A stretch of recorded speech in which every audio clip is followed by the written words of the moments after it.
Assalamualaikum warahmatullahi wabarakatuh. Salam sejahtera untuk kita sekalian. Shalom. Om Swastiastu, Namo Buddhaya, salam kebajikan.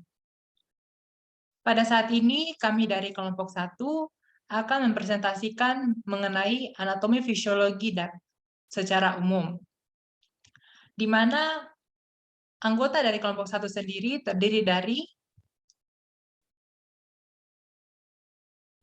yang pertama ialah Niputu Acintya Pratnya Pramita, yang kedua adalah Adela Pranatelia Aso, yang ketiga adalah Ade Ariando Sali, keempat Igusti Agung Agus Arya Jayawedana, kelima Imade Agus Wahyu Adiwinata, keenam Aldianto Saputra Tamaun, dan yang terakhir adalah Ananda Paramita. Isi dari PPT kelompok 1 yaitu yang pertama, asal anatomi, kedua, asal fisiologi, ketiga, pendekatan fisiologi, keempat adalah hubungan anatomi fisiologi, kelima, tingkat organisasi tubuh, keenam, homeostasis, ketujuh, istilah gerakan anatomi, kedelapan, istilah lokasi anatomi, kesembilan, arah dan bidang anatomi, dan yang ke-10 adalah posisi anatomi. Baik, langsung saja. Inilah presentasi PPT dari kelompok 1. Kepada yang bertugas, saya persilakan.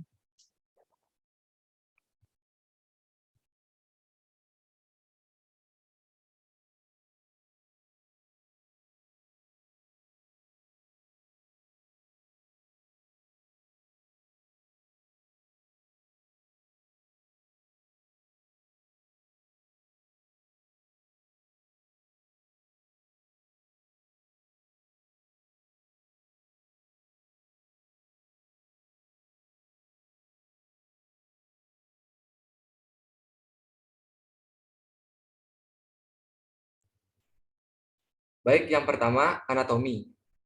Anatomi atau susunan tubuh adalah ilmu yang mempelajari susunan tubuh dan bentuk tubuh makhluk hidup. Dalam perkembangannya, manusia kian memahami fungsi-fungsi dan struktur tubuh melalui ilmu anatomi. Metode pemeriksaan selalu berkembang dari pemeriksaan tubuh hewan, pembedahan mayat, sampai ke teknik-teknik kompleks yang dikembangkan pada 1 abad terakhir. Hippocrates adalah ilmu kedokteran yang Yunani kuno. Ia adalah seorang dokter pada akhir abad ke-6 atau awal abad ke-5. Ia merupakan penemu pertama anatomi. Namun, banyak karya lain ia yang didasarkan pada spekulasi bukan pada penelitian keilmuan. Next.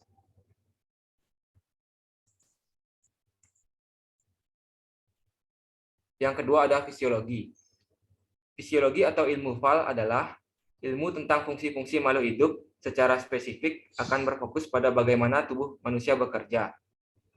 Fisiologi eksperimental diawali pada zaman ke-17, ketika pakar anatomi William Harvey menjelaskan beradanya sirkulasi darah.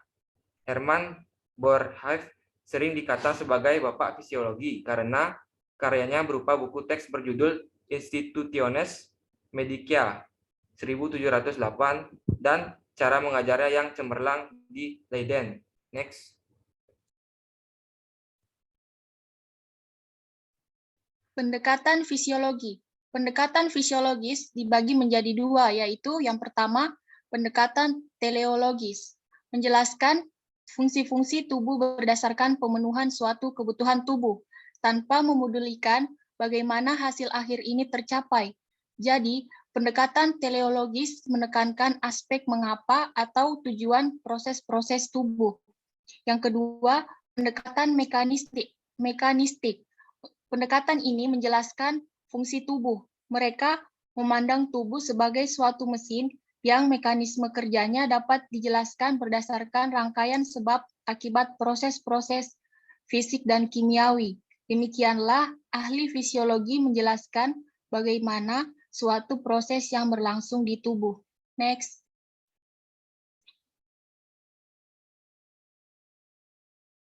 Hubungan anatomi dan fisiologi.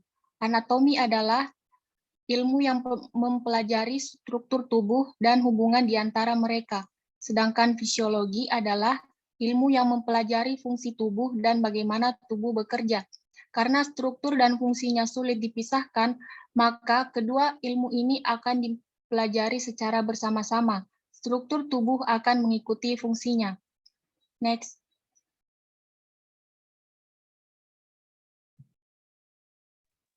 Yang berikut ada tingkat organisasi tubuh. Tingkat organisasi tubuh dimulai dari tingkat kimiawi, di mana tingkat kimiawi ini terdiri dari atom dan molekul. Atom-atom ini akan membentuk sel, di mana sel merupakan satuan dasar kehidupan. Kemudian, kumpulan sel akan membentuk jaringan. Jaringan adalah kelompok sel dengan spesialisasi serupa. Sel-sel yang struktur dan fungsinya serupa bergabung membentuk jaringan yang terdiri dari 4 tipe primer, yaitu otot, saraf, epitel, dan ikat. Next.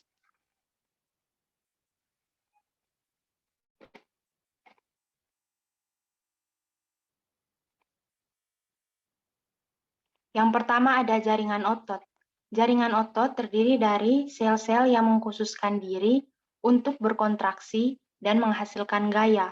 Yang kedua, ada jaringan saraf yang terdiri dari sel-sel yang khusus memulai dan menyalurkan impuls listrik, kadang-kadang dalam jarak yang jauh.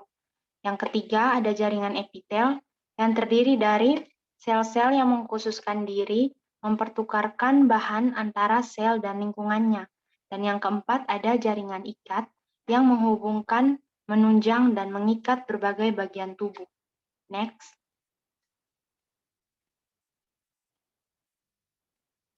Kemudian, jaringan-jaringan tersebut akan membentuk organ. Organ ini terdiri dari jaringan primer yang melakukan fungsi-fungsi tertentu.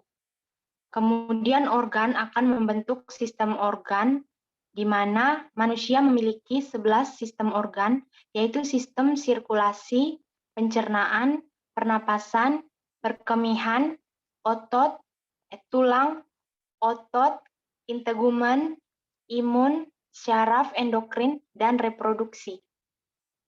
Sistem organ tersebut kemudian akan membentuk organisme, di mana sistem-sistem tubuh dikemas bersama-sama menjadi keseluruhan tubuh yang fungsional. Next.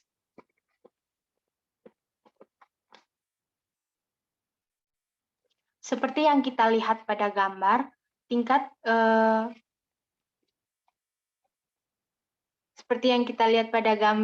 dimulai dari tingkat kimiawi, di mana tingkat kimiawi ini terdiri dari atom dan molekul. Kemudian atom dan molekul ini akan membentuk sel.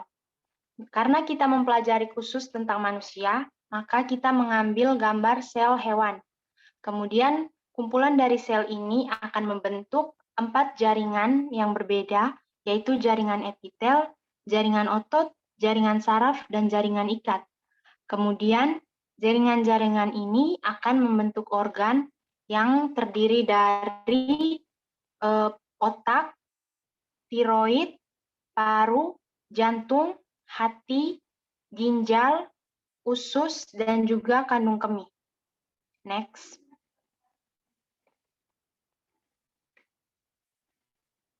Sistem organ itu akan membentuk organisme di mana terdapat organisme wanita dan pria.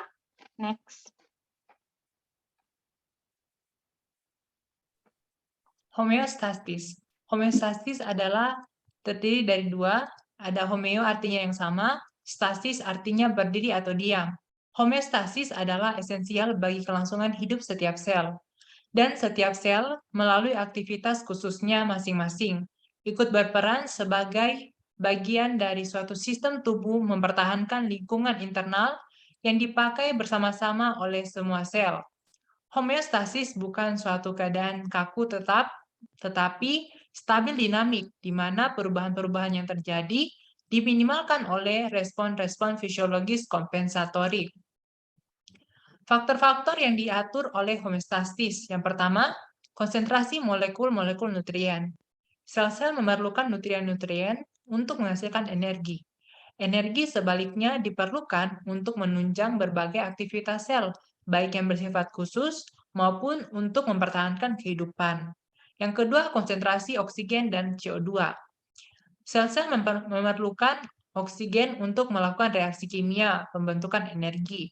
Karbon dioksida yang dibentuk selama reaksi-reaksi ini harus dikeluarkan sehingga tidak terbentuk asam yang meningkatkan keasaman lingkungan internal.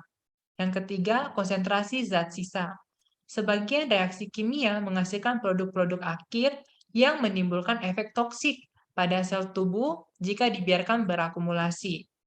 Berikutnya.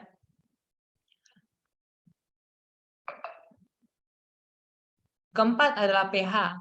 Penurunan pH atau ke jumlah relatif asam berpengaruh buruk pada fungsi sel saraf dan merusak aktivitas enzim semua sel.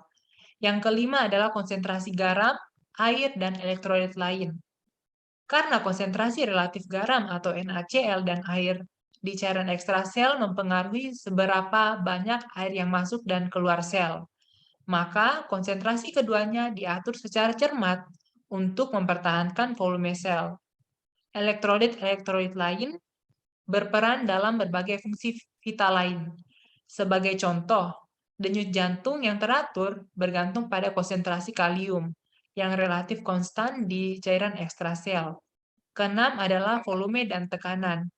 Komponen lingkungan internal yang beredar, yaitu plasma, harus dipertahankan dengan volume dan tekanan darah yang adekuat untuk menjamin distribusi penghubung antara lingkungan eksternal dan sel yang penting ini ke seluruh tubuh.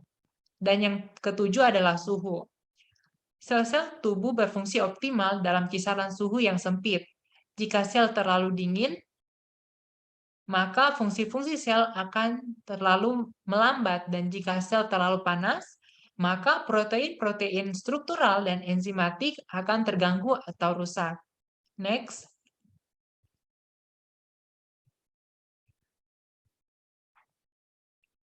Sistem kontrol homeostastik adalah suatu jalinan komponen-komponen tubuh yang bekerja sama untuk mempertahankan suatu faktor dalam lingkungan internal agar relatif konstan di sekitar titik patokan optimal. Sistem kontrol homeostastik dapat diklasifikasikan sebagai berikut. Yang pertama, kontrol intrinsik atau lokal, yaitu respon-respon kompensatori inheren suatu organ terhadap perubahan. Yang kedua, kontrol ekstrinsik, yaitu respon suatu organ yang dipicu oleh faktor-faktor di luar organ, yaitu sistem saraf dan endokrin. Sistem kontrol intrinsik maupun ekstrinsik umumnya bekerja berdasarkan prinsip umpan balik negatif. Perubahan pada suatu variabel terkontrol akan memicu respon yang mendorong variabel ke arah yang berlawanan dari perubahan awal, sehingga perubahan tersebut dilawan.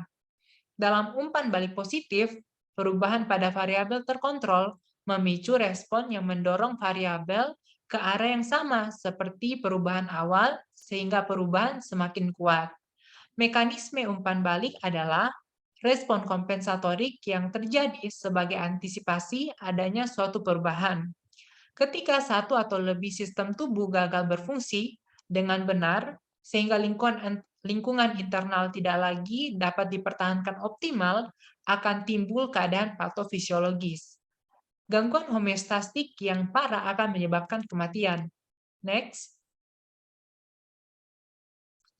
Dapat kita lihat pada gambar ini, di mana homeostatis sel dan sistem tubuh itu saling berkaitan satu dengan yang lainnya, di mana homeostatis ini adalah esensial bagi kelangsungan hidup sel. Sel ini akan berkumpul membentuk jaringan, jaringan membentuk organ, organ membentuk yang namanya sistem tubuh. Nah, sistem tubuh ini yang mempertahankan yang namanya homeostatis. Next.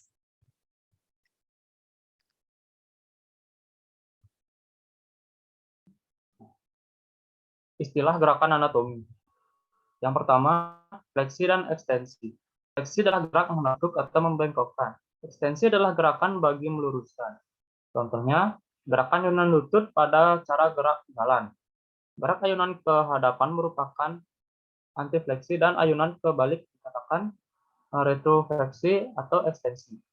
Ayunan kebalik bertambah lanjut dikatakan hiperekstensi. Lalu yang kedua, ada aduksi dan abduksi. Aduksi adalah gerakan mendekati tubuh. Abduksi adalah gerakan menjauhi tubuh. Contohnya, gerakan membuka tungkai kaki pada kedudukan istirahat di tempat merupakan gerakan abduksi atau menjauhi tubuh. Bila kaki digerakkan kembali ke kedudukan siap merupakan gerakan aduksi atau mendekati tubuh. Yang ketiga ada elevasi dan depresi. Elevasi merupakan gerakan mengangkat, dan depresi adalah gerakan menurunkan. Contohnya, gerakan gerakan membuka mulut atau elevasi, dan menutupnya atau depresi. Juga gerakan pundak ke atas atau elevasi dan ke bawah atau depresi. Next. Berikut adalah contoh gambar dari gerakan anatomi. Yang pertama ada fleksi dan ekstensi otot.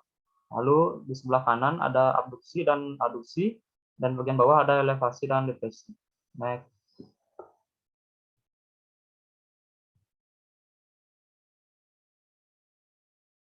Inversi dan eversi. Inversi adalah gerakan memiringkan telapak kaki ke dalam tubuh. Lalu, eversi adalah gerakan memiringkan telapak kaki keluar. Juga perlu dikenali bagi istilah inversi dan eversi hanya bagi wilayah di pergelangan kaki. Selanjutnya, supinasi dan pronasi.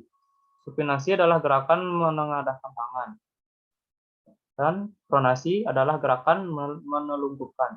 Juga perlu dikenali setelah supinasi adalah pronasi hanya digunakan bagi wilayah pergelangan tangan saja.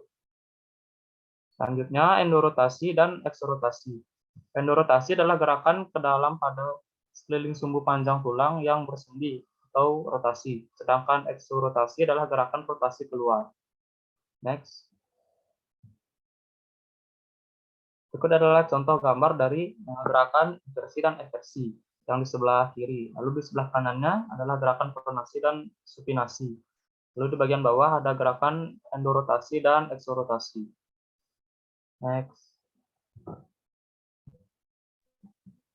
Istilah lokasi anatomi, yaitu syarat posisi anatomi. Yang pertama, berdiri dengan tegak, dengan kepala, kedua mata dan jari kaki menghadap ke depan. Yang kedua, kedua tangan di sisi tubuh dengan telapak tangan terbuka ke depan. Dan yang ketiga, kedua kaki merapat sedikit dan mengarah ke depan terbuka. Next. Arah dan bidang anatomi. Bidang anatomi adalah bidang yang melalui tubuh dalam posisi anatomi. Yang pertama, ada bidang median atau medianus. Adalah bidang yang membagi tepat tubuh menjadi bagian kanan dan kiri. Yang kedua, ada bagian sagital atau paramedian. Adalah bidang yang membagi dua bagian dari titik tertentu, tidak membagi tepat dua bagian. Bidang ini sejajar dengan bidang median. Yang ketiga, ada bidang kronal atau frontalis. Adalah bidang vertikal yang melalui tubuh letaknya tegak lurus terhadap bidang median atau sagital, yang membagi tubuh menjadi bagian depan frontal atau frontal dan bagian belakang dorsal.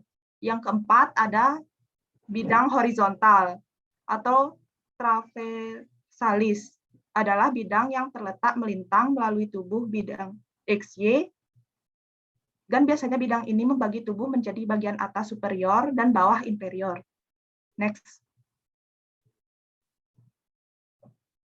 Terlihat pada gambar yang pertama, pada bagian kanan bisa terlihat di situ dibagi menjadi superior, posterior, anterior, inferior, horizontal, dan koronal. Yang di sebelah kirinya ada sagital, proksimal, distal, medial, dan lateral, unlar, horizontal plane, medial, lateral, distal, dan fibular tibial. Next.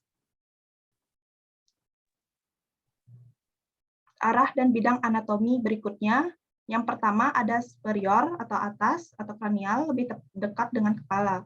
Contohnya mulut terletak superior terhadap dagu. Yang kedua ada inferior atau bawah atau kaudal yang lebih dekat pada kaki. Contohnya pusar terletak inferior terhadap payudara. Yang ketiga anterior, depan.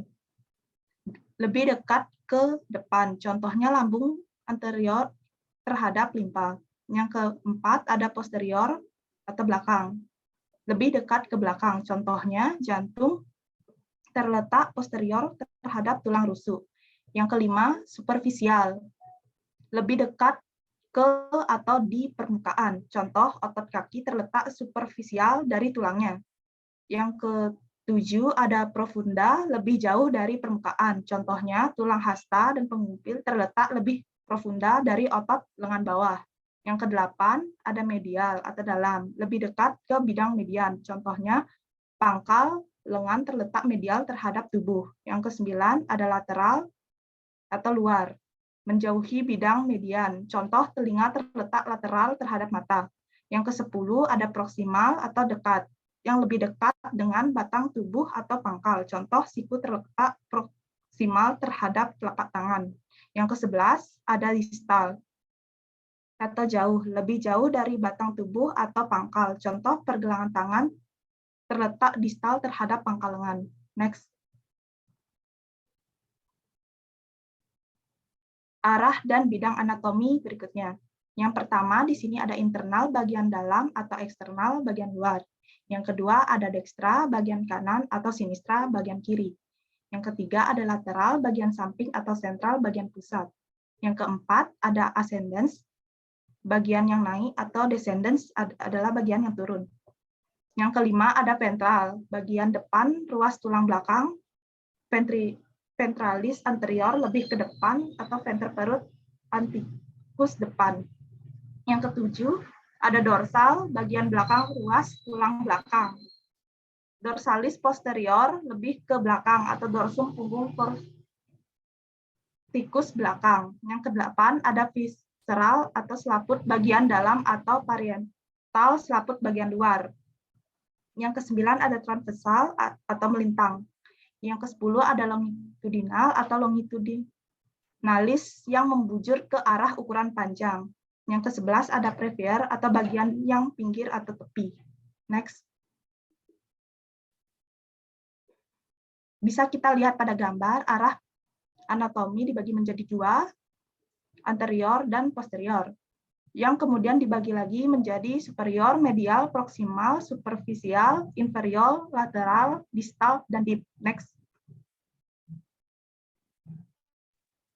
Berikut adalah posisi-posisi anatomi. Yang pertama ada posisi supinasi, adalah pasien tidur dengan posisi terbaring atau terlentang. Yang kedua, posisi pronasi, yaitu pengaturan posisi pronasi, yaitu prosedur yang dilakukan untuk membuat posisi pasien prone atau telungkup. Yang ketiga, semi-fowler,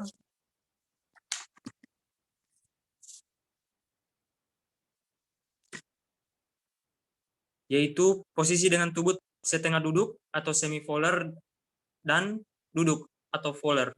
Yang keempat, posisi Sims, yaitu pasien tidur dengan berbaring miring ke kanan ataupun ke kiri. Yang kelima yaitu posisi Trendelenburg, yaitu posisi ketika pasien berbaring di tempat tidur dengan bagian kepala lebih rendah daripada bagian kaki. Yang keenam, posisi litotomi, yaitu membaringkan pasien dalam posisi terlentang dengan kedua paha diangkat dan ditarik ke arah perut dengan membuat sudut 90 derajat terhadap paha.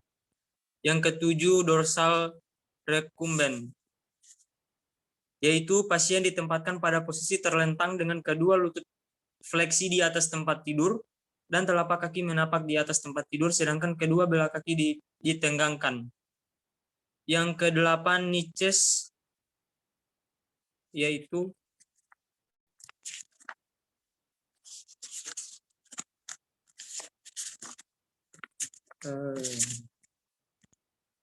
pasien diposisikan menungging dengan kedua kaki ditekuk dan dada menempel pada bagian atas tempat tidur. Dan yang terakhir yaitu jackknife, yaitu posisi prone jackknife atau rex position adalah posisi membedakan pronasi yang divariasi dengan cara pasien diposisikan prone dengan kaki menghadap ke bawah membentuk huruf V terbalik. Sekian.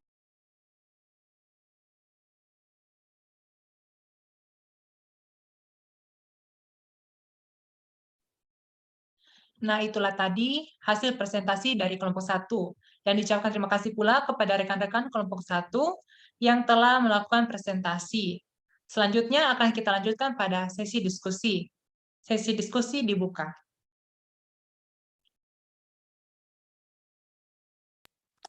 Saya ingin bertanya. Apa saya bisa bertanya?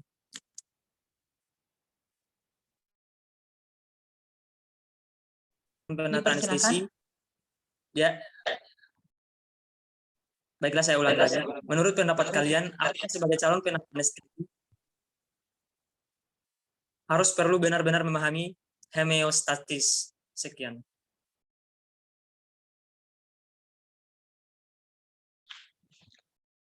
Di sini saya izin menjawab. Jadi, ya, homeostatis adalah pemeliharaan keadaan lingkungan internal yang stabil dinamik.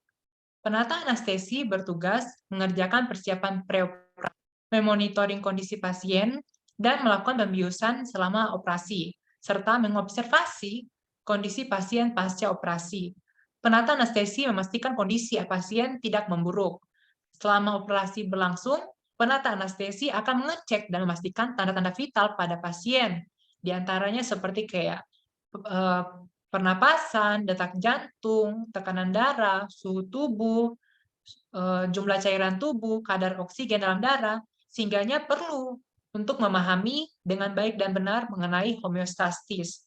Selain itu, dengan memahami homeostatis, maka kita sebagai penata anestesi tahu mengenai terapi apa yang akan kita lakukan pada pasien yang TTV-nya atau tanda-tanda vitalnya mengalami gangguan selama intra maupun pasca anestesi. Mungkin dari saya seperti itu.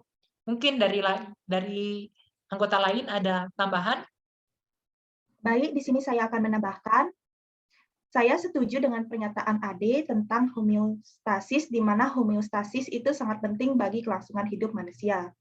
Seperti halnya pengertian homeostasis di bidang penata anestesi, persiapan pasien yang dilakukan operasi perlu pemeriksaan atau pengkajian anestesi, baik itu pemeriksaan pada waktu pra-anestesi, intra-anestesi, dan pasca anestesi.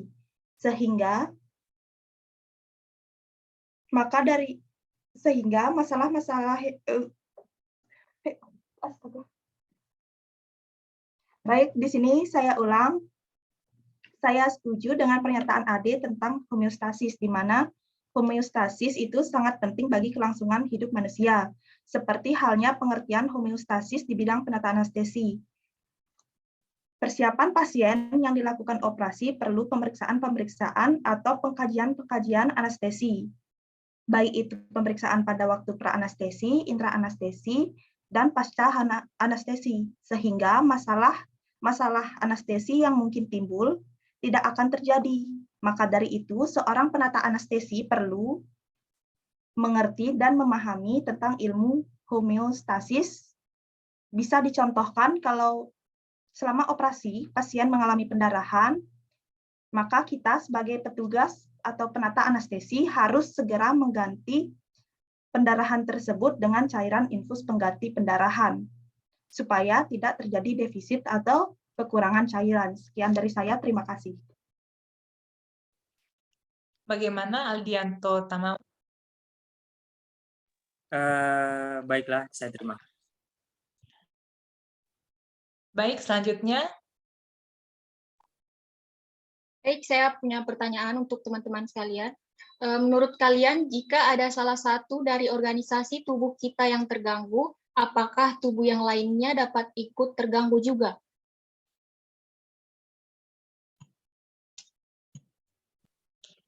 Yang mau menjawab Baik, dipersilakan. Baik, di sini aku ingin menjawab ya. Menurutku, ya, karena organisasi tubuh itu kan saling berkaitan erat antara satu dan lainnya. Contohnya, dapat kita lihat dari kasus penyakit hemofilia, di mana hemofilia ini adalah kelainan genetik yang diturunkan melalui kromosom X secara resesif. Dan kita garis bawahi kelainan genetik ini, di mana Gen ini bisa dikategorikan dalam tingkat kimiawi yang menyebabkan gangguan pendarahan akibat defisiensi faktor pembekuan atau hemafolia. Hemafolia ini memiliki risiko komplikasi. Ada beberapa komplikasi yang ditimbulkan. Yang pertama adalah ada pendarahan, antropati, infeksi yang berhubungan dengan tulang fusi, dan kematian. Nah, dapat kita lihat dari risiko komplikasi ini dari tingkat kimiawi, yaitu tingkat kelainan genetik, dan dia bisa terpengaruh ke organ dan bahkan bisa sampai ke organisme, di mana organisme tersebut mengalami kematian. Nah, kalau di sistem organ itu kan dia bisa mempengaruhi sistem kardiovaskuler. Jadi, dapat kita simpulkan bahwa mereka semua itu saling berkaitan satu sama lainnya. Baik, segitu aja pendapat aku. Mungkin ada tambahan pendapat dari teman-teman yang lain?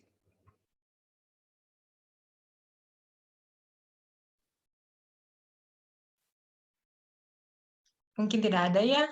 Bagaimana kepada Ananda? Ya, baik. Makasih atas jawabannya. Baik, kesempatan selanjutnya saya persilahkan. Baiklah teman-teman sekalian, berdasarkan PPT tadi, saya ingin berpendapat bahwa mengenal dan memahami istilah-istilah dalam anatomi sangatlah diperlukan. Hal ini dikarenakan kita sebagai calon penata anestesi nantinya akan lebih sering menggunakan istilah-istilah tersebut. Bagaimana menurut teman-teman? Kalau aku sih setuju ya dengan pendapatnya, adalah karena kita bekerja di bidang kesehatan itu pasti akan menggunakan istilah-istilah anatomi, tidak menggunakan istilah umum lagi gitu. Dan juga untuk memudahkan komunikasi kita dengan yang lainnya juga. Begitu aja sih. Iya, itu adalah pendapat dari Gus Wahyu. Ya. Baik, sesi diskusi kita sudah selesai. Akan kita lanjutkan pada sesi berikutnya. Sebelum saya menutup presentasi ini, izinkan saya untuk memberikan kesimpulan. Jadi kesimpulan yang dapat kita tarik adalah anatomi atau susunan tubuh adalah ilmu yang mempelajari susunan tubuh dan bentuk tubuh makhluk hidup. Fisiologi atau ilmu faal adalah ilmu tentang fungsi-fungsi makhluk hidup.